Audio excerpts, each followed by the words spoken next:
Good morning, good afternoon, and good evening. We're so glad that you're joining us here today at the 10th Annual WBEX Full Summit. Today's session is a live coaching demonstration with Lori Shook, Rewire Your Team, whom I will introduce to you in just a minute. In the meantime, let me give you a bit of information. Today's session will last for 90 minutes. And feel free to use the Q&A box to interact with us and to ask any questions that you have. The chat box will only be used to deliver information to you. You'll be able to access the links that we share by clicking on them or by copying them for later use. As everyone logs on and gets situated, please take a moment to let us know where you're joining in from today and what is your biggest win of the week so far? We have Ralph from Germany and Zena from Quebec. We have Nicholas from Nigeria, Timothy from New Orleans, Catherine from London, England. Ooh, we got so many here. Love it. We have Robert from Madison, Alabama. We have the Maldives and Beijing, icy Virginia. Sorry, Virginia. Wow, we have so many. We have Catherine, she said, win of the week, got some great feedback on a tool that she created. What a great win. We love when that happens. And Amy says, my biggest win has been making progress on a new workshop, ready to market. That is amazing. Well, my name is Kristen Lawrence, and I will be your host for Lori's session today. We'll also have Beth in the background taking care of all of our logistics. Thank you so much, Beth. At WBEX, our mission is to significantly raise the global standard of coaching. We do this by offering content from world-class experts in leadership and coaching in an affordable and accessible way. We encourage you to continue the conversations on what you are learning throughout the summit in our implementation mastery sessions. We often refer to those as IM sessions. The IM sessions are small coach-led group sessions where you can connect with the global coach community and discuss what you have learned in today's session and how you can implement them in your own practice. The implementation mastery sessions related to today's presentation will take place 30 minutes after today's session and also next Tuesday. And Beth had dropped a link in there in the Q&A or in the chat, sorry, in the chat box for you to click on and reserve your seat. Okay, now back to today's session. In order to make the most of this learning experience, we recommend that you turn off all distractions and prepare to take notes. And so you could be fully engaged in today's session with Lori. So let me tell you a little bit about Lori. She is a pioneer in the coaching world. She jumped into the budding field of coaching in the mid-1990s, earning a designation of Master Certified Coach by 2001. And she has been coaching leaders and trainers and training coaches since 1998. She has been a driving force for expanding coaching around the world as she helped coaching spread across North America and helped introduce coaching into numerous countries through the EMEA. Lori has been on faculty for CTI, CIR Global, and PCI, and worked alongside coaching pioneers Laura Whitworth, Tim Galloway, and Sir John Whitmore. Known for her talent in training coaches, Lori combines a pragmatic approach to personal development with deep knowledge of coaching skills and neuroscience. A fun fact about Lori is that as a young kiddo, young preteen maybe, she competed in the Junior Olympics in synchronized swimming. Very exciting. And so with that, I will turn you all over to Lori and allow her to get into her demonstration. Take it away, Lori. Thank you, Kristen. Thanks, and really pleased to be here and doing this team coaching demo live.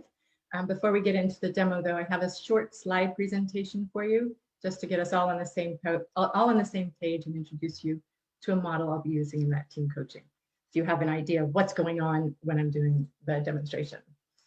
So this model that I'm using is Be Safe and Certain, and I'll be using that in a particular way. I am trying to introduce you to an approach, a tool to use. I'm not trying to teach you what is team coaching, but to give you a tool and an approach to use that you can add to your team coaching toolkit. I just wanted to make sure that's clear. I'm not trying to, bring in this whole massive paradigm. So about 10 minutes of a slideshow, a little introduction of the team I'll be coaching, and then we're off and running with the demonstration. So this approach, based on neuroscience, is about how do we tame our innate destructive tendencies, because the brain provides us with some destructive tendencies, things that get in the way between us and others, and also some collaborative opportunities. So do we go the collaborative route or the destructive route? That's kind of the choice, and I'll be working sort of the dichotomy between the two of those. The tool I'm using is based on neuroscience research and the emotional and the social brain. And what do I mean by that? The emotional and social brain, these are they're not different parts of the brain, but they're ways the brain works. So the social brain, if you walk into a room, imagine we were in a large conference and you walk in, your brain is sussing out other people. Where's the safe place to sit? Who are the people I belong to? So we compare, we assess, we judge. That all is going on mostly unconsciously, but it serves us well because it keeps us safe. Okay, so we've got this social aspect. Also, it's almost like we have antenna, and these antenna sussing out everybody and where do I fit? They're also picking up emotions. So sussing it out and also picking up what's going on with different people. The emotional brain then gets this information and it will respond to it. There's someone who looks like a good person to belong to. I'll go sit over there. And that creates a positive sense, positive emotions, dopamine, and positivity, and drives us towards that person that we feel. Our social brain has said this person looks like he's a safe person, or there's a person that person looks a little dangerous. We move away from that person. And these chemicals of emotion will drive upward spirals. So we move towards someone, we get a good feeling, it drives us more in a positive sense, or there's this destructive downward spiral. I'm going to be talking more about upward and downward spirals. And the question now is, what drives them? Well, the chemicals drive them for one thing, but that's all based on our design. So we are designed with certain needs, certain preferences, things that have been programmed in that tell us this is going to be safe for us. So it's all about safety and security and survival. As an example, belonging. We all need to belong. None of us want to be rejected. We have that real deep need for belonging. And this comes from long, ages and ages of programming. Back in the day, eons ago, when our brain was evolving, people were living in tribes. We are tribal social people. And the ones who left the tribe weren't always the ones who came back. They weren't always the ones who stayed in the tribe. People who stayed in the tribe, they're the ones who reproduced. And, eons later, here we are with their DNA. Their programming of stay in the tribe because that's safe. That is how you will stay alive. So belonging is one aspect. There are others, but let's just play with belonging for a little bit longer. So here's your brain with a message: stay in the tribe. Stay in the tribe. Don't leave. Stay in the tribe. That's how you will stay alive. Stay in the tribe, right? And you get together with your team, and there's a good sense between you. There's a positive emotion in that belonging, a positive interpretation of stay in the tribe. We feel good, we connect with others, we get some dopamine, some oxytocin, we feel happy, and we feel like we can trust people. In that state, our brain works better. We learn better, we listen better, we connect better, we co-create better, and that helps us co-create with others, be successful, and that adds to more positivity. So the message here isn't just that it's let's be positive for the sake of being positive. Let's be positive because it actually helps us work better. So that's part of the upward spiral. Now we can have the same message, this stay in the tribe message, stay in the tribe, stay in the negatively, interpreted, which is don't be rejected, don't get yourself thrown out of the tribe. And that's a, we clench with that. Don't be, and that has us shut down a little. We don't speak up. This is all about psychological safety, right? People who don't speak up, a team won't benefit from hearing there's a problem coming. And somebody won't speak up because they don't feel able to, because they're afraid of being rejected, shooting at, I'm the messenger, I'll be shot, So it creates and adds to the downward spiral and more negative chemicals. And it is this destructive cycle. And I'm sure you all know this. And there's cortisol and adrenaline that are running around there. Cortisol is a stress hormone. It gets between us and we have conflict and so on, and we don't produce results as well. So those are about belonging, but it's belonging isn't the only element that we have programmed in. There's 5 others. We've brought these 6 together in this model called Be Safe and Certain. So we are programmed for all of these needs. They keep us safe and they keep our society thriving. So here's a little definition of each of them. I'm not going to read them. I know you can read them. What I do want you to know as you look over them is that these become needs for us. We need belonging. We need some status. We all have some level of need for each of them, but most of us have a preference for 1 or maybe 2, or maybe more. You might recognize, you might even think for yourself, what's your preference? Is fairness, you want fairness between people? Is about certainty? You need to know what's going on. We'll be playing with this in the team coaching demo. It'll come to life more there, so I'm not spending a lot of time right now talking about all of those elements. But here's an example about how some of those elements can get in each other's way. So if somebody has a preference for certainty and someone else has a preference for autonomy, for example, let's imagine team leader Bob, he's leading a team and he has a great need for certainty, and he creates plans and details and it makes him feel good. He gets dopamine from creating all this because he knows what's going to happen in this project. He hands over the plans to Anna, one of the team members. Here, Anna, here's your role. Here's what you're going to do. Anna, with a need for autonomy, is like, no way, man. What, you don't trust me? You hired me for my skills. What's going on here? And there's a little bit of a conflict. She's got a need for autonomy. He's got a need for certainty, and these needs are conflicting. They get in the way. They then send these 2 on a downward spiral. Not only those 2, emotions are contagious, so other team members will also feel it, and they can be dragged into this downward spiral as well. I'm sure you all know how this has happened and how your conflicting needs get in the way. But these are innate. These needs that we have, they're natural, they're not bad, they're not wrong. They are part of our design, and we need to learn to work with them.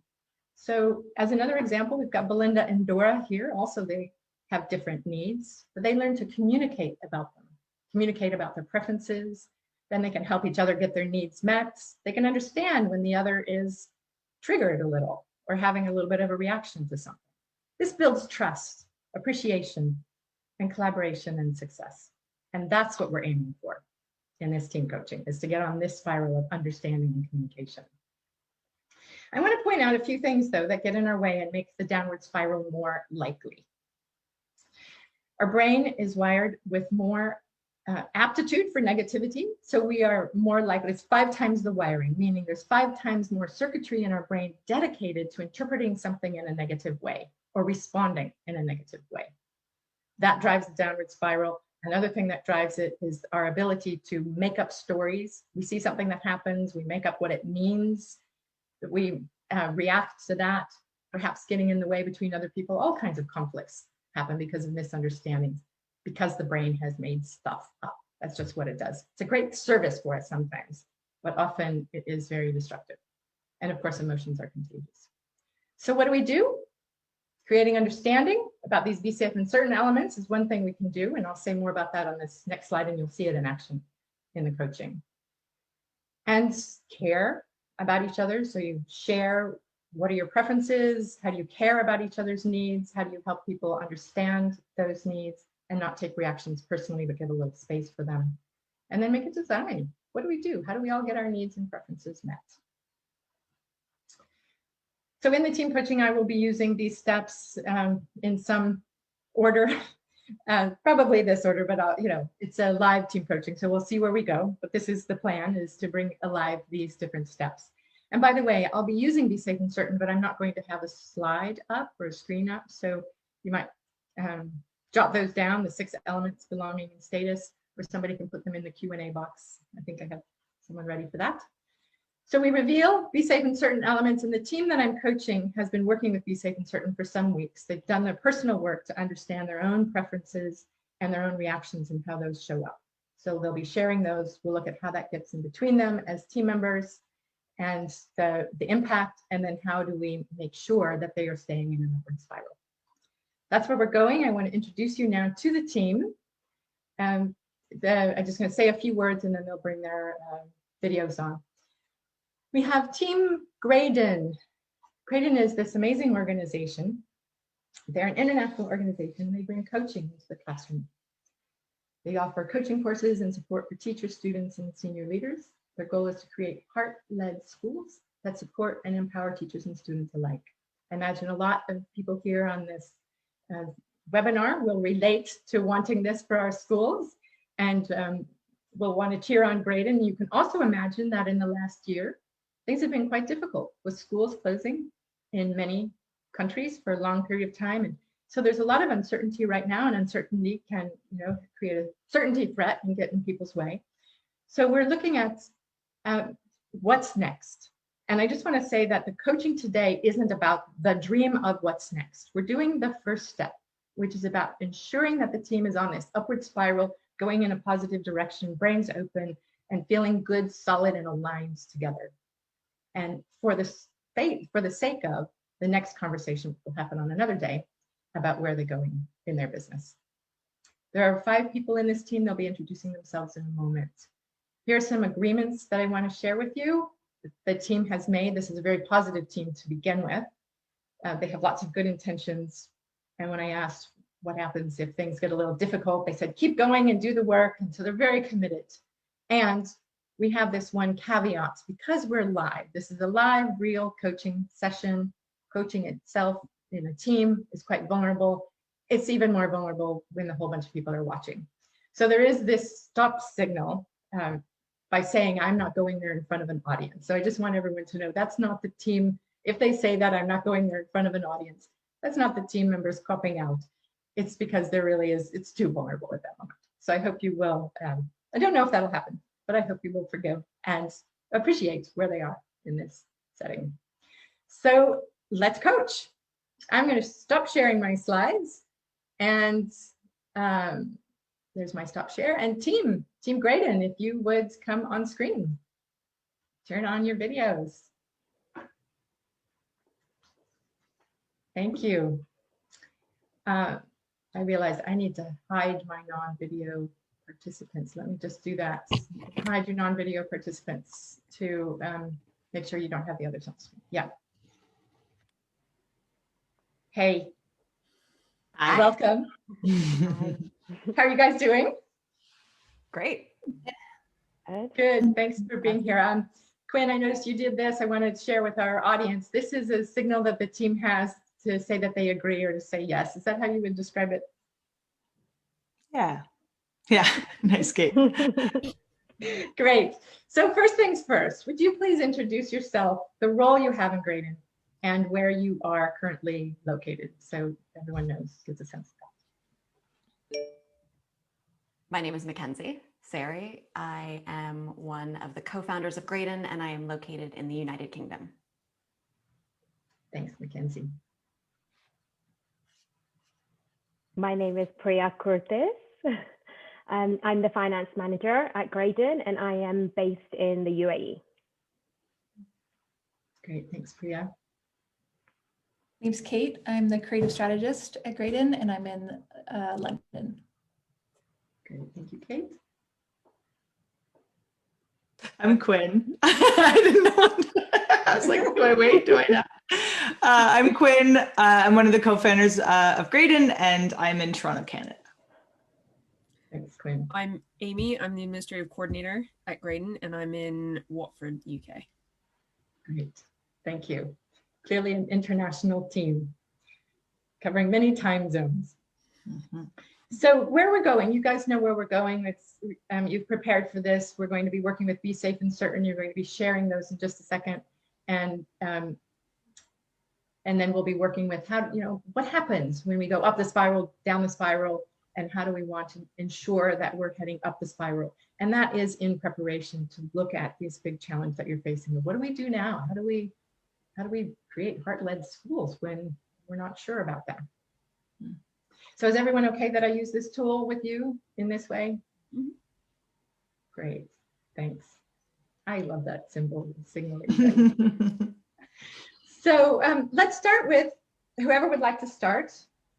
What is the element of be safe and certain that you find you are most sensitive to, that you have the strongest preference for? Whoever wants to start.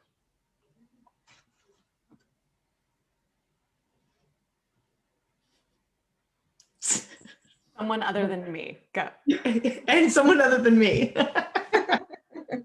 Okay. I can go. Yay! Go for it. I think the one that I definitely noticed, like I get most, because I think like these can affect you positively and negatively. So I find the one that affects me most negatively is status.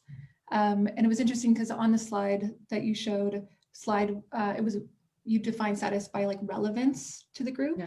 which is a word that I hadn't necessarily thought about it that way before, which was an interesting way to think about it. And I also think that like status is maybe tied to autonomy for me as well as certainty. So when I'm doing a good job, I feel relevant, but I also feel certain in my role in the team as well as like the world. Like I'm good at my job. And autonomy, because I'm able to kind of like own myself and my work. Nice, nice. Okay, so status, certainty, and autonomy. Yeah, and when I introduced this to you before, I probably focused on status as having a role, like doing a good job, having a role, being relevant. For me, those are all kind of a package. Being respected. Oh, I'm serving a function in this team. That may have been what you responded to earlier. Yeah. So would you all, if you don't mind, add your elements, or the main one, if you want to add all three, that's fine, Kate, to add it to your name on Zoom. And then who's next? Who will share? Great, thanks. I'll go. Amy. Belonging is definitely my element. And actually, a lot of the others feed into belonging for me. So if I have a status within a group or within a team, that is belonging for me. If someone has expectations of me, that is belonging. And, if I'm treated fairly, then that is because I belong in this team. Yeah. So, and I thrive on that kind of feeling of, I guess it goes to like the positive feedback, and that shows me that, like I belong in this team and I'm doing a good job, and that builds my confidence. If I kind of feel the opposite to that, like that belonging is threatened, so I'm feeling either maybe criticized or judged in some way, then I just tend to shut down and kind of withdraw. So Okay, so when you get positive feedback, you feel really connected, kind of out there, and then the threats, like, oh, I feel criticized, shut down and withdraw. Yeah, great. Kate, if you don't mind, if I go back to you, what are your sort of reactions to, yes, I get status, autonomy, and the reaction of when it's threatened? I feel like if I get good response to my work, I'm like, get really, like, it's like I guess that's like a power kind of thing. Like I feel really powerful and good. And sorry, and then how does it negatively affect me? Was that the other half? Yeah. So if it's, you feel like, oh, I wasn't recognized, or I'm not appreciated. I think in that case, I'm just like, fine, whatever. Like you're on your own. I've tried, I've given you my opinion, but if you don't want it, then whatever. So maybe a flight kind of reaction. Yeah.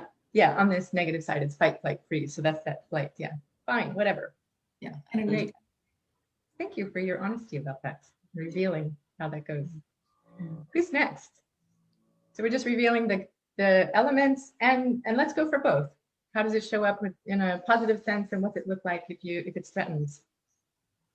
I'd love to go next. Okay. I've written down some notes, and actually, Amy, I want to respond quickly to like, if someone has expectations for me, that is belonging, which is that's really cool to me. And as someone that has really high expectations, that's interesting to know, because I think the threat response is so obvious to me.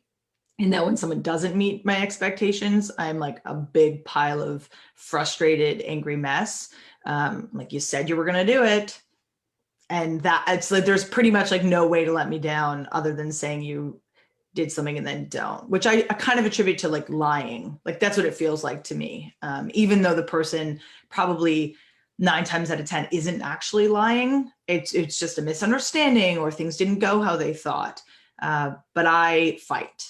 I'm a huge fighter, and I'm going to fight for understanding. And for me, arguing, fighting, coming together is about resolution so that you can grow as people. So the fight, I kind of keep it, I think, not because I enjoy the process, but I enjoy what happens after, the understanding that comes from that. But I think I in hearing what Amy said is making what's coming up for me is like, having expectations is great. Like, you talked about being aligned and solid as a group, and like Amy knows what she's working on and I know what I'm working on, and we're both clear about expectations.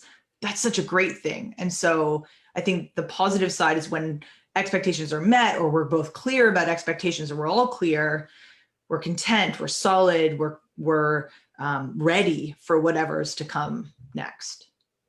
Nice. Great. Thanks, Quinn. And once we have everyone have their elements out, we'll start talking about all these different interactions. You're starting to plant seeds for them. Great conversations. So, Priya, Mackenzie? I'll go. So the main one for me is fairness, from a perspective of being treated fairly as an individual and seeing others being treated fairly. And when that's kind of challenged or doesn't exist, I almost kind of lose respect. And what happens is I then, and this is what was coming up when you were explaining belonging on the slides, is I then don't feel like I belong because I don't feel part of the team. And what's interesting is I put belonging in because my negative response is to not speak up. And so when I don't feel like I belong, I stop sharing my perspective or my view. And that's a real telling sign for me. I'm just curious if others, sorry, do others of you notice it when Priya stops sharing? Might be something to watch out for. I feel like I belong in this team, so I I was like, I'm not sure. Not yet. Yeah. Okay. And I think I cut you off, Priya. Was there something else you were going to say? I was just going to add when and so what happens is I just kind of withdraw, and I go to like a place of freeze and just don't do anything, and I'm just like, okay. Yeah. Okay. Great. Thank you. Again, thanks for your honesty and openness. Mackenzie, over to you. Yeah, Priya, when you were saying that, I could relate a lot to what you were expressing. This has been an interesting journey because I've moved from one to another. I started out with thinking I was all about autonomy, and then I moved to status, and then I moved to fairness, and I can see how they're all really intertwined. But I can very much speak to fairness for me, maybe looking different than it does to other people. But for me, it's about when I feel like I'm being treated fairly, or when I feel like I'm treating somebody else fairly, which is a thing for me as well. I feel like I can be really empowered. I feel like my voice is being heard. I feel like I can collaborate with the rest of my team, and I feel really safe. And that really then feeds into feeling like I have a place or feeling like I belong, everything else that we're speaking about. And what I notice when I don't feel like I'm being treated fairly, and I appreciate that's really relative, right? But when I feel like I'm not being treated fairly, I shut down. I freeze. I get a bit confused in my thinking, and I start to doubt myself. I start to doubt what's on my mind and how I'm approaching something. Where it comes in really, where it's really positive in those moments is sometimes when I'm about to do something that I think isn't fair, it stops me from doing it. And it makes me take a pause and go, okay, so where is there like a lack of alignment here? And sometimes it's just as simple as being able to see the different sides of the whole picture. But that's where it can show up as being really useful, but not useful when I shut down and I freeze and I kind of just like go inwards. Yeah. Well, what I'd like to do in the next little bit of time is let's have a festival, an upward spiral festival. Like, what's it like when you've all named it a little bit of what it feels like, but let's just talk, amongst yourselves, like, remember that time, or maybe there was a time when things were just flying high and you all contributed together. I want to hear about the feelings and how these Be Safe and certain elements helped you feel that way. Does that make sense? So it's not we don't have to take turns here, but just would love to hear some examples. An example. How does it look like in your team when there's an upward spiral?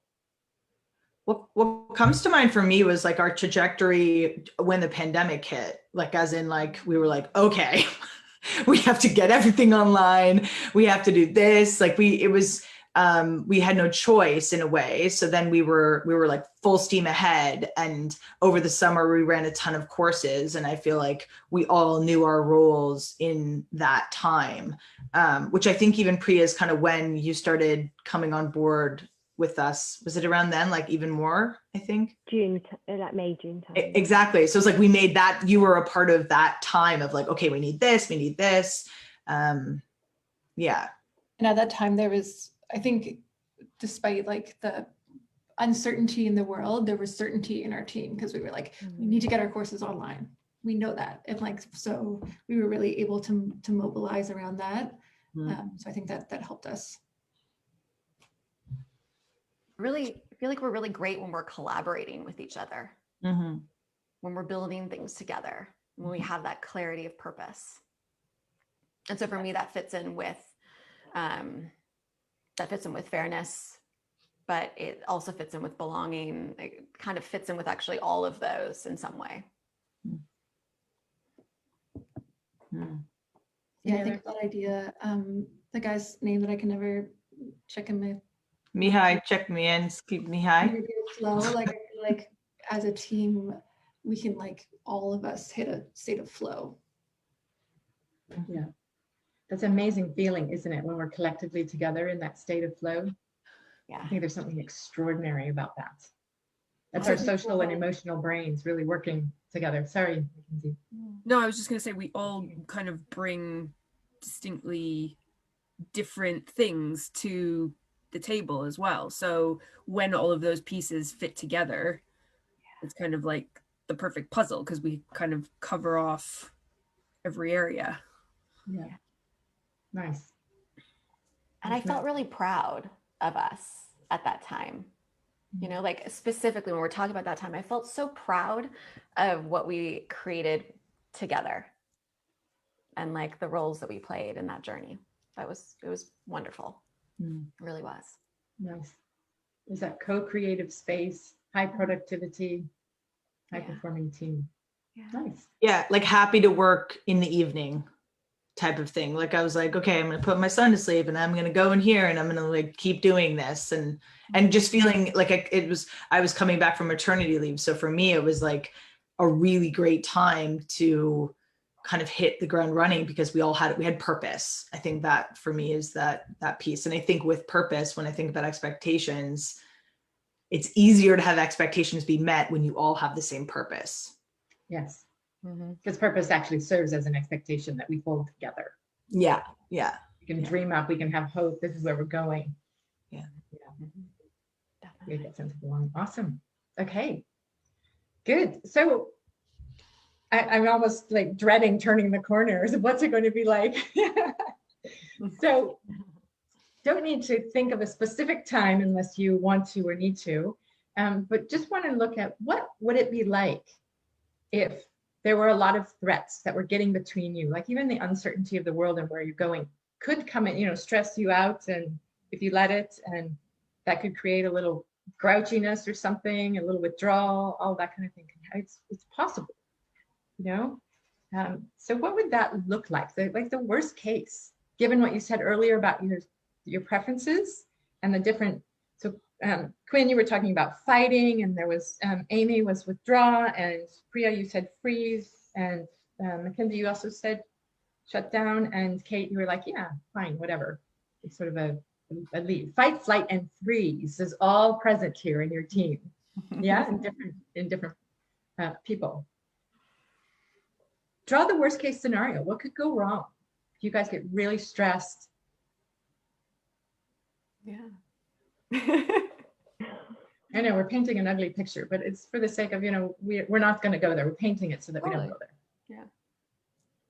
Well, it seems like there's one person that fights and everybody else is just like in either through freezing or flighting, like not part of it. So it could be that one voice is heard and everybody else is just like, for whatever reason, kind of not wanting to be in it. Yeah. Whereas if there were like 3 fighters, you would like thrash it out and come to something. Mm-hmm. Mm. Yeah. Point. What else are you? Go ahead. I had like working really hard on things and then dropping them. Being like, oh, like just literally being like, go, go, go, go, go, screw this, which is like 100% me as a 7-year-old, like banging on clay because it wasn't the shape I wanted it to be. But I feel like that happens sometimes on projects we're working on, because maybe to Kate's point, like because there isn't anyone to keep fighting for it. So there's just like I don't know what to do with this. Or maybe I don't fight because I'm not getting enough energy from anyone else. So it's like, well, then what am I fighting for?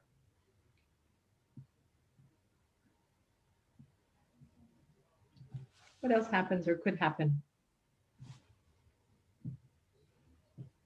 Like for me, I know I make up stories in my head, which are totally not true. And the example I have is a few weeks back, I couldn't make our team meetings because of personal reasons. And so in my head, I was like, oh my God, they're going to think I don't want to be part of the team, or I didn't let them know because I couldn't attend the meeting. And then I start like doing all of this stuff in my head, and that's going to impact the team, because hopefully you don't think I don't want to be part of the team. Right. And then there's like this miscommunication. And then I go into a space of just withdraw, and I don't share. And that's probably the worst thing, I think, like not sharing, because then I don't know what people are thinking, and it's just all in my head. So. Yeah, that happens. Thank you, brain. Make up stories. Yeah. That's just what it does. Do others of you recognize that in yourselves? How might you make up something with lack of information? How else might that show up? Have examples of that? And I think Priya was talking to kind of like the shame spiral. You're like, you don't do something and then you feel like crap. And so then you like don't do it more, and like it, and then it becomes such a big thing that you don't want to do it. Like I think it's easy to kind of like descend into almost like being immobile on projects or tasks, which maybe starts with the negative of the story, but that idea that it kind of compounds on itself in your head really resonates for me. Yeah. When does story making show up? I mean, I think it shows up all the time. It's just about like how accurate the story is that I'm playing in my head about the current situation in front of me. Yeah, I definitely make up stories about the reason why people have interacted with me in a particular way, like in all areas of my life. And so I have to ultimately balance that out by asking questions and about like finding out what the intention and the purpose is. Sure. But when I make assumptions about why someone is treating me a particular way, and I don't like the assumptions that I've made, I have a tendency to go into freeze mode. Mm. Yeah. So I have a tendency to go there sometimes before I just take a step back and go like, okay, so what did you mean by what you expressed? Full stop. Yeah. Right? Where is it coming from? So on a good day, you'll check it out. And on Yeah. a not so good day, more stressful day. When I've had good rest, when I've taken really good care of myself, and I feel like I have a lot of energy, then I have like this genuine curiosity of the other person. Yeah. When I feel like, you know, a little bit worn for wear, then I have a tendency to almost go there immediately before I'm curious about the other person. Yeah. Great. Any other stories that show up?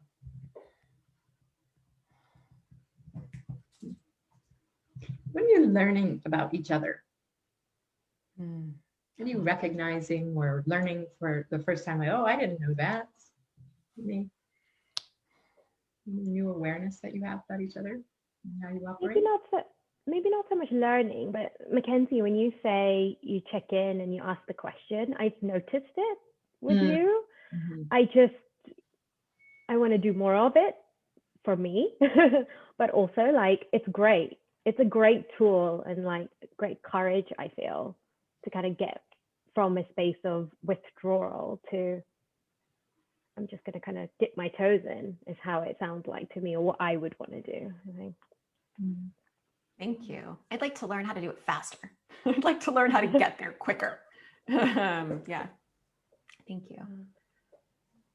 I mean, It is a nice process though, Mick. I wrote down, it's like you said freeze, then earlier you said doubt, and then you just said curiosity. So I've written like freeze, arrow, doubt, arrow, curiosity, which leads to asking questions, which, you know, that's a nice, maybe you want to do it quicker, but like how beautiful is that? Like if that's your process, I mean, you get to the end is beautiful and probably helpful for every party involved.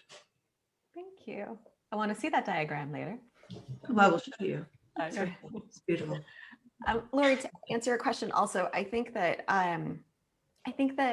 when everyone has highlighted, like, oh, maybe there's one person fighting, or a bunch of people who are like, oh, I don't know what to do.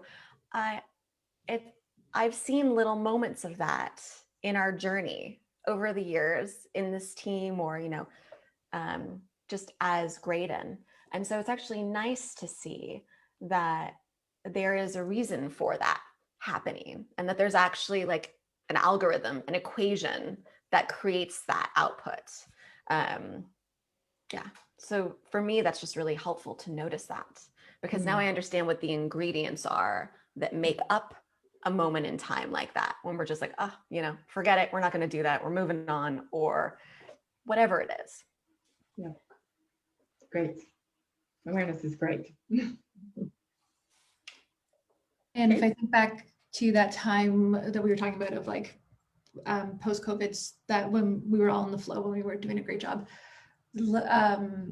I said that I thought this, like the secret sauce in that moment was certainty, which then makes me think about the times where we aren't, like maybe we start and stop and we like do one thing and then another thing.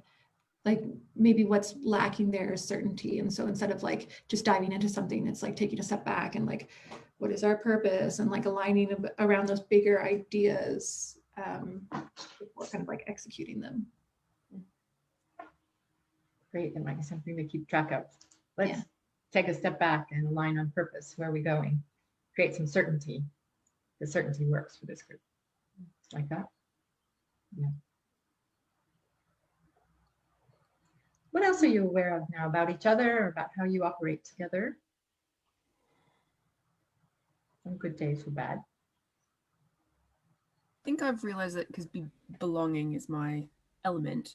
And when we actually had our first session and we had to introduce each other, and it was like that went on for ages because everybody was just so lovely. And it was kind of that realization of like, that's the element for me, but I've got it. Like, because I could hear, you know, everybody's impressions and kind of what they thought of me, I've got that now. So, well, not that I didn't have it before, but it's been validated, I suppose.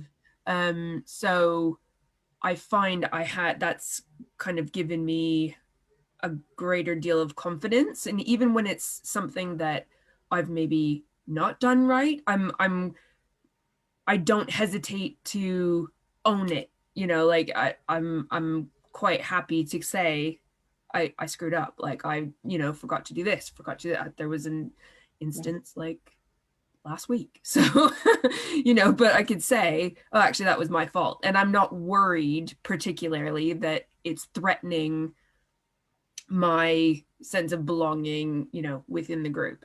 So, and I know that another thing, like Quinn, you were saying, like, if you need validation, kind of ask for it. If you need feedback, ask for it, because even though you may be thinking it's not that you're intentionally not giving it, it's just, so, and it's realizing that absence of validation, I think I said this last time, absence of validation is not criticism.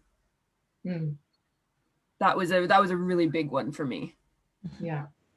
Where before absence of validation you had the room to make up the story of that's criticism. Exactly. Yeah. Great. I think that's taking us all to the place of, is to be a great team, we all need to lean in. And what I mean by that is we all need to do our parts, to bring our best selves as best we can, knowing that we've got this brain who does, it does all this kind of fight, flight, freeze stuff.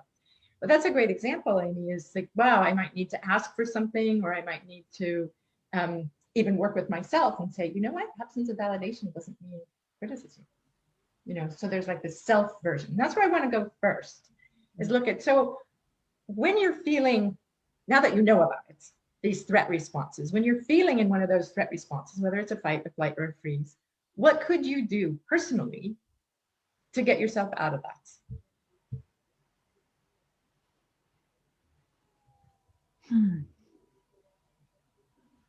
And it might just be recognizing, I'm in this place. Quinn, you might go, okay, I'm in a fighting place.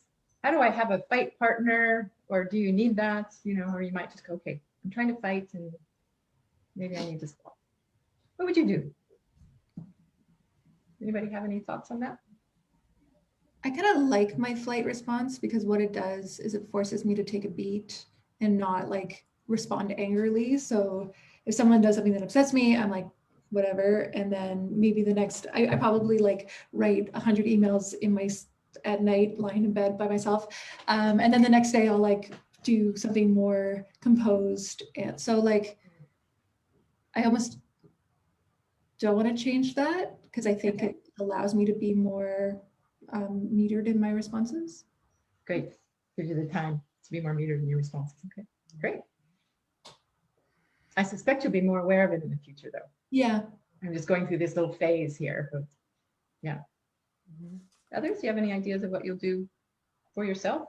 Possibly to, it could be, I made up a story, I should go check that out, or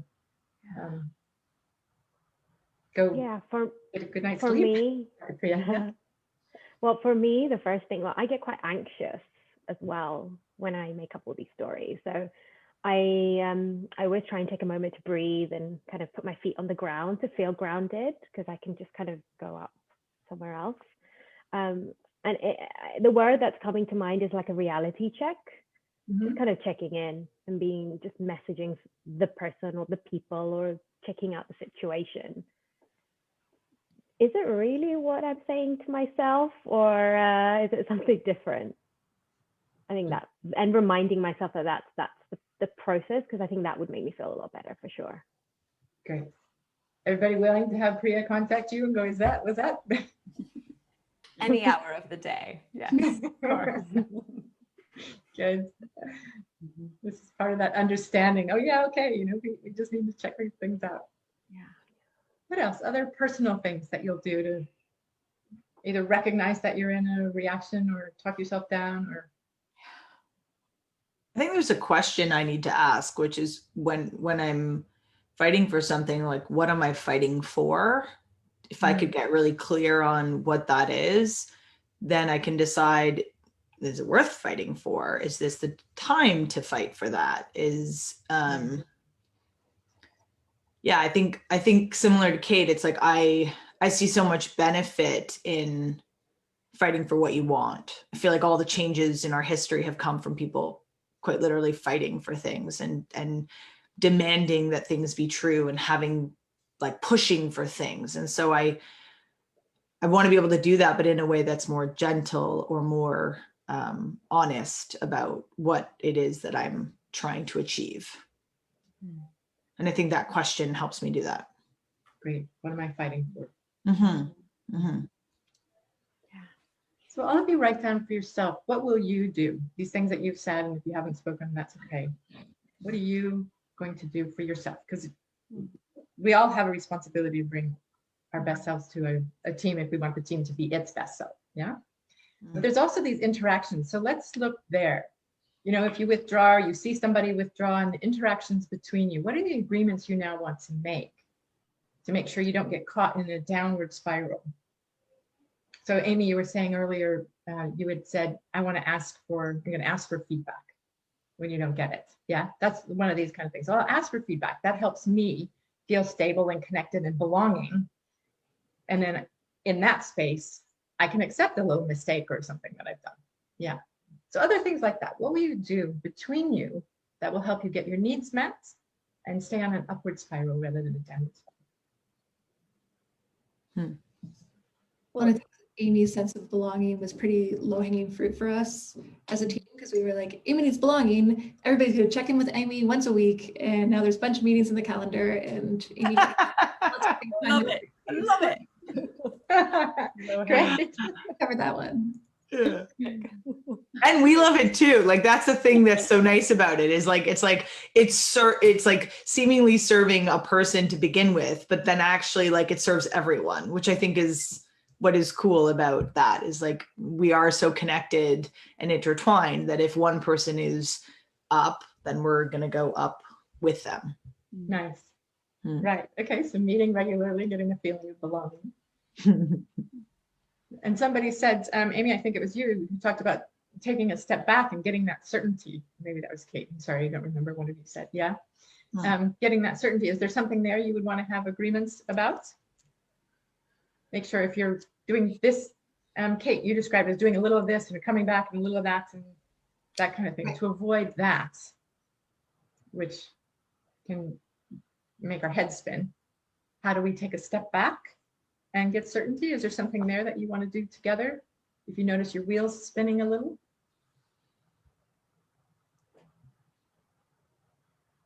Does the question resonate? Yeah, I think that one's like a much bigger thing for us. And could like our whole purpose, I think, which is now changing as circumstances change for us. And maybe could we simply ask each other or ask the question, like, how certain are we right now? Because we might in our team have one person who actually feels like there's total certainty for them and 4 other people who don't. And so at a time like that, it might be interesting to see who feels more certainty than the other and where we could build on that certainty. I also think in my situation, what I think is most useful is to actually realize that in a lot of the instances where I feel like things aren't fair, it could also be because the other person that I am working with is living out the thing that is important to them. So like I have to be mindful about that personally, to kind of have at the front of my mind what their primary one is. But also speaking to Quinn, what you were saying, would it be of help in any way that we check in with you about like, what are you fighting for example? Yeah. Yeah, for sure. Cool. I mean, I remember one time I was up at my cottage and I was talking to Mackenzie and my mother overheard the conversation and Mackenzie was like, I'm getting really angry right now. And my mother thought it was the funniest thing ever. She was just like, that's how Mackenzie gets angry. And I was like, yes, Mom, not everyone fights for their life. But I come from a long lineage of fighters. So yeah, I think that it's like, I remember that moment as like a moment where you were getting angry because I was getting angry or whatever was happening. And we were able to like bring it down to like, let's talk about this later. Like Kate was kind of pointing to it, like, you know, sometimes it's better not to have that quick reaction, to take it to be more considered. And I think my part in this of like expectations is, I don't think I am always as clear with my expectations as I think I am. I do my best to be clear, but I think that is an area for me to just, you know, even check in with my clarity. You know, this is what I'm thinking this is going to look like. How much sense does that make to you? What are your expectations on this? I think I think that, I mean, it's funny because there's coaches watching this and we talk about coaching, but it's, you know, it's like, for me, it's like asking better questions. It's being more coach-like. It's being more curious and understanding of one another in all the moments that we're experiencing. The resonance. And I commit to all of you to tell you when I'm frozen. Because when I'm frozen, I'm like the most useless thing. You might as well just like go stick me back into the freezer, right? There's nothing, I have to get on, I have to be de-thawed in order to be able to carry on. So at least if I can say that aloud, then that might help me to like put myself into the microwave to defrost myself so that I can come back to the conversation. What do you need to unfreeze? I think I do need that doubt and then that genuine curiosity. But when I think about like the meeting that we might be having, I think I probably have to get up and like move and possibly walk away and then come back in 5 minutes time in order to defrost. Yeah. You've been good recently. I've noticed, Mick, that you've been sharing your doubts more recently. I don't know if it's because of the work we've been doing over the last few weeks or just where you're at, but I feel like there's something in sharing your doubts. Like, this is what I am not certain about. This is where my doubt is at the moment. Because that probably will help us understand, and therefore we can help you de-thaw, right? Like, we can be a part of the process of de-thawing without you having to go and stick yourself in a microwave. Yeah. Thank you for following with that. You know, I'll go with any metaphor. Just give me the ropes and I'll go. Great. I love that you brought that up, Mackenzie, about a commitment you're making to everyone. If you're all willing, what is a commitment? You might just think about it for a moment. What's a commitment you'll make to the team to make sure that you are not heading in a downward spiral?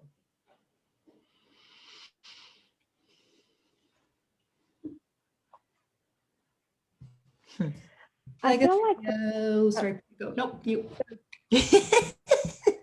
I feel like I come back to the word reality check, and I'm not sure I'm courageous enough just yet to be like, hey guys, I need a reality check. But what I do love is the fact that we've put fairness and belonging in our names.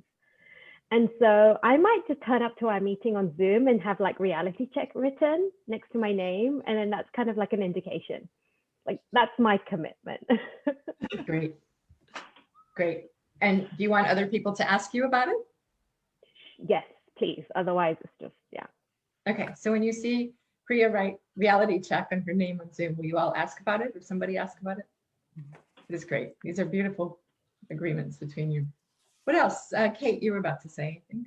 Yeah, mine's similar. I like that idea of kind of like checking in first to be like, this is how I'm feeling. Is that what you meant to make me feel? Or whatever the right question would be, so that you don't kind of like, and maybe the person's like, no, I just like accidentally sneezed when I wrote the text message and there were 8 exclamation marks at the end. I don't know, like, you know, there could be lots of, so just checking before getting upset, maybe. But I don't know how to do that without being like kind of passive aggressive. So maybe that will be something to sort out.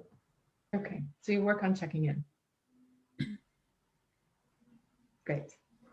I've actually written down everybody's like respective elements. So I think it's just being mindful and respectful of what they are.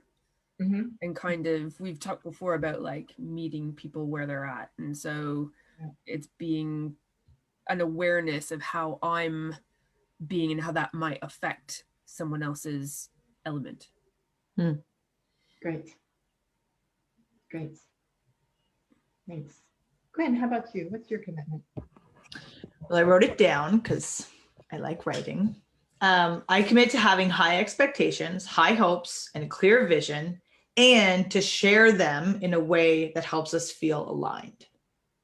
So for me, it's like if I take away, I feel like high expectations and holding people up is a gift of mine, and helping people feel like they can do more.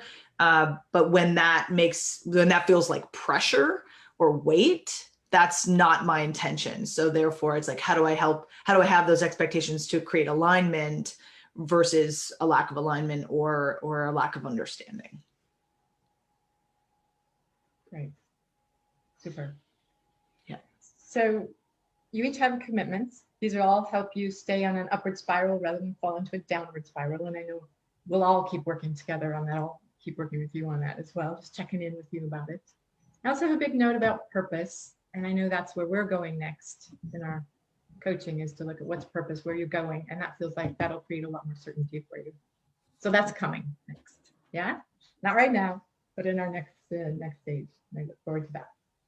For now, as we move towards closing this session, I just want to have a little positivity festival that you guys are so good at. And you are, but it always, like Amy, you were saying earlier, once you hear these different things from each other, you know, it creates a lot of dopamine, oxytocin, trust, sense of belonging. So I just want to hear positivity. What are you appreciating about each other? And you know what? I'm just changing. Let's go one at a time.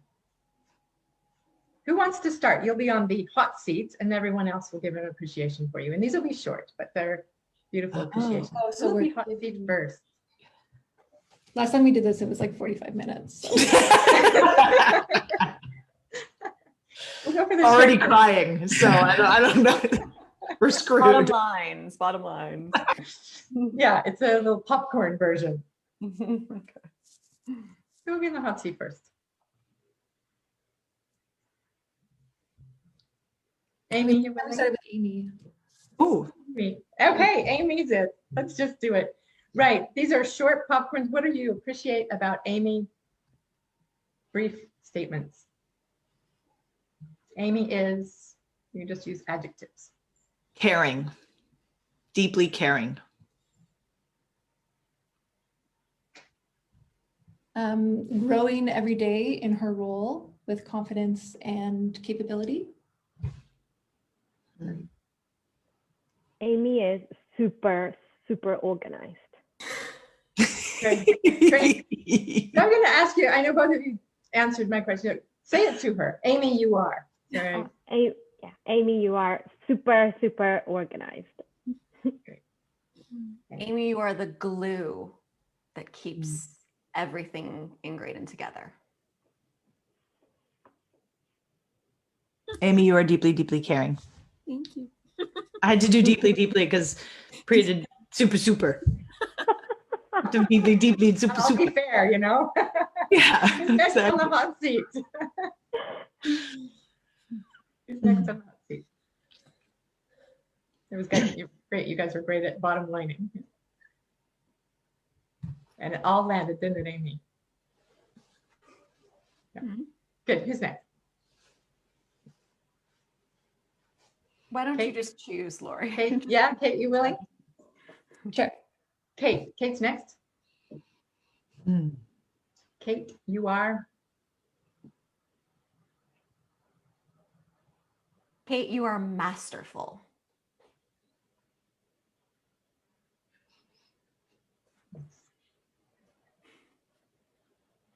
I'm gonna go with Kate, you are perspective. I want to say you have perspective, but I was trying to do the you are bit.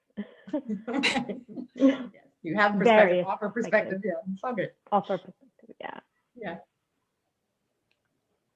Kate, you have such a great sense of empathy, I feel like, for clients, for each other. You always kind of go to that place, I feel like. Nice. Kate, you are sunshine on a cloudy day.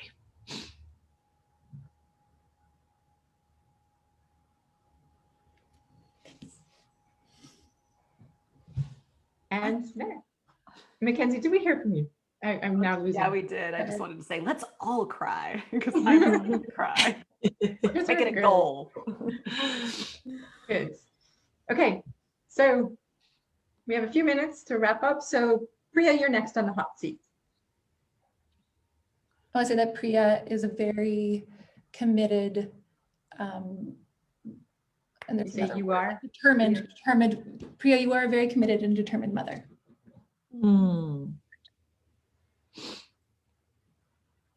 Priya, you are wise. Priya, I always feel that you give me a sense of, it's not the right way to put it, but very uplifting. I always feel very positive when I speak to you and when I interact with you. There's always a sense of positivity, and I appreciate that. Priya, you are gentle. Thank you. And Quinn is next on the hot seat.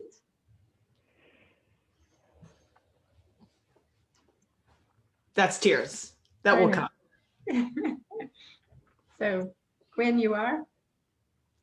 You are a gift that keeps on giving every day. Beautiful, everyone.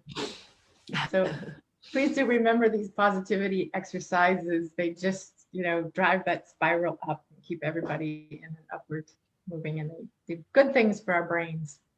Yeah, keep our brains happy. Great, so you guys are such a beautiful team. I look forward to our next session. We're going to end here and bring back Kristen and see what other people have to say or questions that they have for us. And we're all going to stay and answer questions. So thanks, team. You were amazing and brilliant and open, and I appreciate all of that. Thank you very much, Lori. My pleasure. Kristen. Yes, well, thank you so much, Lori, for allowing us to witness your work with the Graydon team. And thank you, Team Graydon, for spending time with us today and just peering into the work that you do as a team together. The Q&A is full of appreciation for all of you. And just hang out for a little bit because we're going to take some questions in just a second. So as Lori takes a break and the team takes a little breather, let me just share with you, as you know, at WBEX, we are coach created so that we can continue providing you with the services that you love. Please take a moment to share your input on this summit session and what you would like to see us build into the future of WBEX via the survey link that we're posting in the chat box now. And if you're interested in gaining accreditation with EMCC Global via the WBEX Summit, you'll be able to answer the reflective questions for this session at the end of that feedback survey. All right, so we're going to get back to Lori and the team with some questions. So there's been a lot of questions, Lori, around obviously this is a beautiful female team with lots of female energy. And so how would you do this sort of session differently if there were male presence or if it was all male energy? I have a team of men that I work with. There are 12 of them and 3 different countries present, and they're working in the construction and windmill construction industry. They're like, guys, right? I do similar things. I actually, this last exercise where everyone's on the hot seat, if it's a small enough group, I have them give appreciation to each other. I also train them. I would do pretty much the same thing. There would be fewer tears possibly, but it wouldn't, honestly, it wouldn't look much different. You know, there's a period of time to create safety and respect that they have for me before I'll take them on that. It wouldn't be the first thing that I do. But these guys, they crave, they're suffering so much in this lockdown because they love being together, going out for beers after work and all kinds of things, you know, guy things. But at heart, they just want to appreciate each other and have some positivity. So honestly, it's not that different. Okay. But they're a positive, I'll just say this also, they're a positive team to start with. If it's, you know, if there's a bunch of people who are rah, rah, rah with each other, maybe they won't go there as easily. But that's slightly a different thing. Then you need to burn off what are the issues or the things that get in between them. So. Right. And so there were a few questions around that. How long have you been working with Team Graydon before we witnessed what you did today? We had 3 sessions together, not long. We had 3 sessions together. 2, 3? 3, I think. 2. We had 2 sessions together. Okay. Yes. It was like, let's get ourselves sorted so that we can do this. I couldn't bring some of my regular clients. Teams were too big. It's a special thing coming to this, right? So where's my team of about 5 people who are willing to be exposed like this? So we connected, and I've known Quinn and Mackenzie for some time, and they put their hands up. So I started working with them a little bit before. Yeah. Nice. And that's a good lead-in question as well. So how big of a team have you worked with, and what are the dynamics that sort of change when the team gets larger? What do you do? So this team of men that I was just talking about, they're 12. That's a big team. There are actually 2 teams that are put together with a couple of other people in different countries, but they like to be together. And part of my role for them is to bring them together. But once you get, I mean, the different dynamics it's partly logistics. How do you get everybody speaking? You can't have everyone on a hot seat and everybody speaking in, because it's a timing thing. So a lot of it is, how do you divide it up logistically, put people in small groups, meet with the separate teams separately. But as soon as you get, you know, a team, when we're thinking about a team is, you know, people who work together interdependently for a common goal. That's how I define a team, a system definition. And if you have 20 people, it's probably not really a team. So like, what is the group that's really interconnected working together, and how can you get it down to that size? But you can also, if you have another organization I worked for, they had 12 people. Again, there were 2 levels, and then they brought in some extra people, and at one time it was 18. So it's quite big. And we split them up in different groups so that they were getting to know each other across these different levels. Team coaching isn't a one-off event, so you have, you know, like other coaching. So how do you have people connect different, you know, in different configurations? Have these 3 or 4 people who don't normally work together get together and have some real conversations together about the challenges, and that was for as long as they were willing to do that, it had a really great impact, because they were connecting and talking rather than being in their silos. Yeah, thank you for sharing that. Very, very valuable for sure for our community. So Felicia asked, so at the beginning of the session today, you said something about that our brain is 5 times more wired to go negative. Yeah. And so she's thinking babies don't come wired that way. Can you kind of talk into that about how are we born into the world, and how does our brain kind of get that way?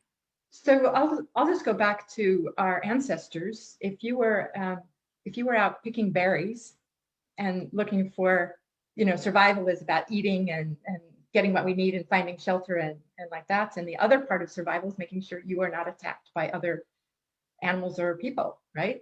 So if you notice a rustle in the grass, if you interpret that as something that's going to eat you and you run from it, you're going to survive.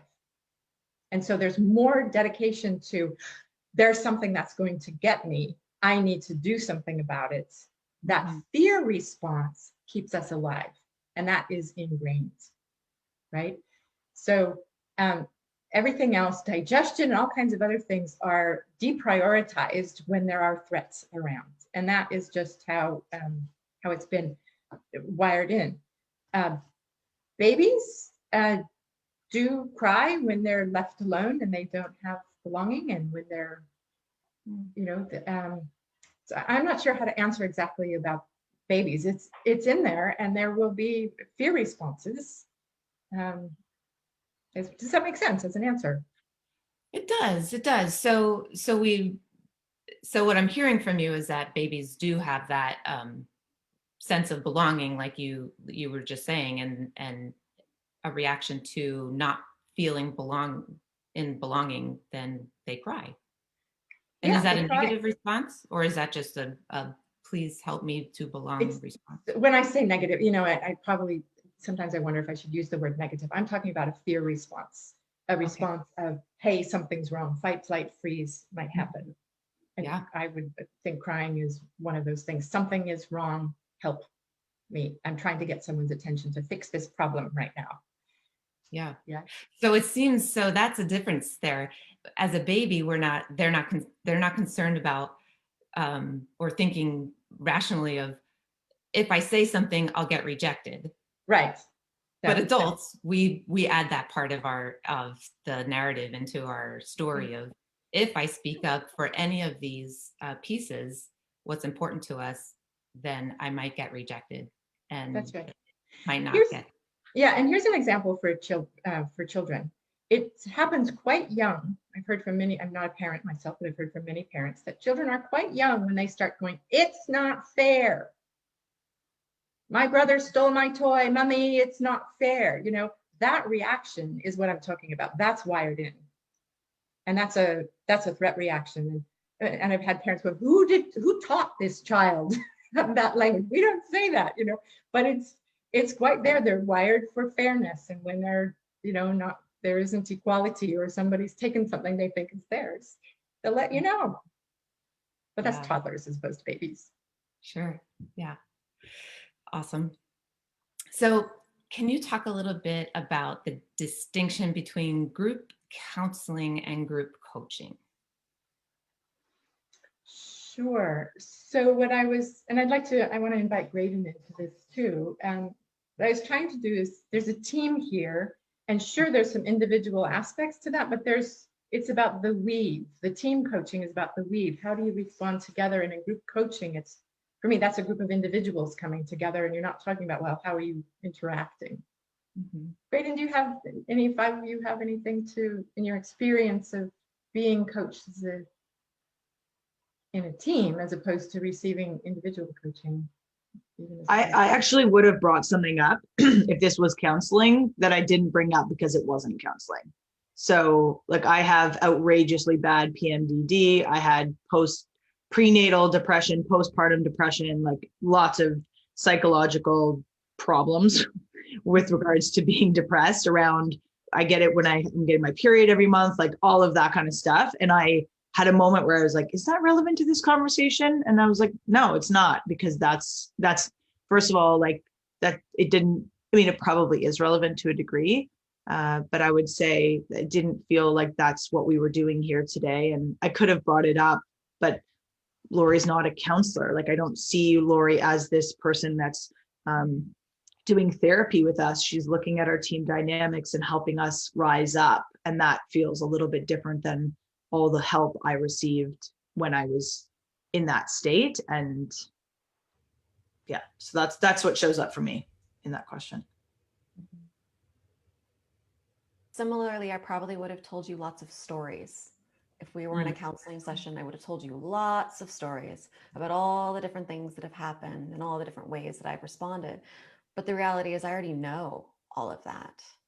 And actually, what I choose to tell you right now is where we're starting from. And so I think that's an important distinction to make as well. Great. Thank you for that input. Very useful. And so here's another team question for Graydon. have you guys been, I know Lori got you to a place where you were making agreements and your awareness of each other and yourselves about where to go next. So are you starting to use all the tools that Lori has been giving you in your everyday life with the team?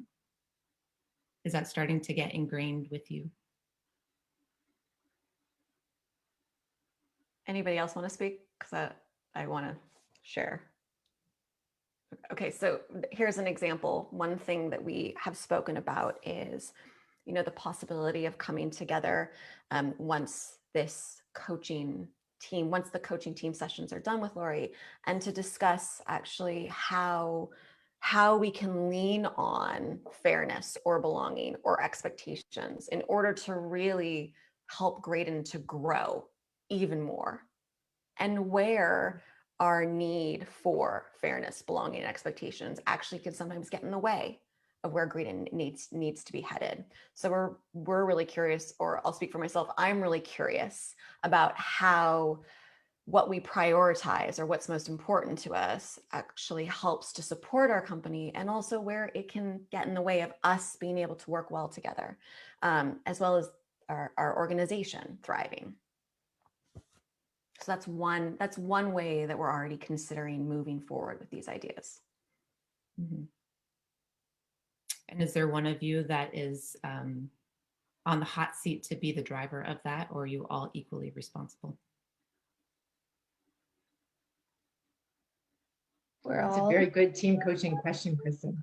Oh, well, thank you. Who's taking responsibility? I think it'll be just like a discussion, much like something like this, where we all come together and chat. So I think I think we're all responsible. We have a like core team meeting little checklist, and we have like, who's we have a rotating chair, we have like music, play a song at the beginning. So that could also be an interesting place that we all kind of go around, and like Priya said, putting the reality check in her name, like that could be a place where we just like have a quick sense check, like anyone feeling anything that they need to put next to their name right now. So that could be something we could add to our core team meeting. That would be a weekly a weekly rehash, I guess, of these conversations, and keep it more collaborative, because there's a rotating chair, so it wouldn't be on one person to bring it up every week. Nice. And full stop, my perspective has just changed, right? The more information I know about our team, the more information I know about what helps them thrive, the more I can consciously choose, right, to support them to thrive or to do something else, right? Not knowing that information, I'm kind of throwing darts in the dark. So for me personally, it's been really powerful to know what's most important so that I can be conscious of that and take action. Beautiful. Great work you do with these guys, Lori. I'm so privileged to be a part of it. Yeah. So Lori, we have just a few more minutes with you. And so is there anything that you can think of through this demonstration that our coaches have been watching that you would like to bring up, or the highlight that you think might be important for us to know? The first thing that, two things come to mind. One is that it's worth investing time in positivity. And I think this team is a living example of that. It's worth investing time in positivity. And the human process takes time also. Sometimes I think, oh, is this conversation too slow for the audience? It doesn't, that's not relevant, actually. What's real is that it takes time to think and reflect and respond, and give people time, allow silence. Yeah, I think that's a really important aspect for coaches, even individual coaches, we take time. Yeah, for sure. And how many sessions do you have a certain amount of sessions set that you like to work with the team, or a length of time? Gosh, it's always different, but the number 6 is often comes to mind. 6 sessions gets us somewhere. But with different teams, I've been working with them for a couple of years, and we meet quarterly, or so it's definitely not a one-off. 6 is probably kind of a minimum to really get somewhere and get to know the team, and have the team get to know you and make progress. Right. Well, thank you so much for your time today, all of you. You're just beautiful people and you all work so well together. I hope the rest of our coaching community has such great experiences of coaching, great engagements with teams, as you have exampled to us today. Thank you. Yeah, thank you. Any last words anyone would like to say? Thank you very much for having us and making this opportunity possible. Yeah, for sure. Yeah. Yes. And thank you, Team Graydon, again, for being vulnerable in front of lots of people. It's amazing. Thank you. Testament to who you are, though, as people and as a team. So thank you. Yeah, there's a lot of appreciation in that Q&A box, and hopefully we can get that to you, and you can get your sense of belonging through the appreciation, for sure. Yes. Thanks, Kristen. Thank you. Thank you. Thank you, everyone. And that brings us to the end of our session today. But before I go, I just quickly wanted to run through a few things of how you can keep this conversation going. And the first thing is join one of those implementation mastery sessions. And they are those small coach-led sessions where you can discuss with the coaching community what you have witnessed here today and how you can implement that in your own practice. Again, that link is in the chat box that Beth is putting in for you. And we have a dedicated Facebook post in our Facebook community just about Lori's session. And so you can also grab that link in the chat box and head on over to Facebook and join the conversation over there. All right, and so upcoming later on today, we have Brian Underhill and Jamie Mission with their executive coaching trends for 2022 and beyond. So hopefully we can see you all back here again. And on behalf of WBEX, thank you so much for joining us, and we will see you next time. Bye-bye, everyone.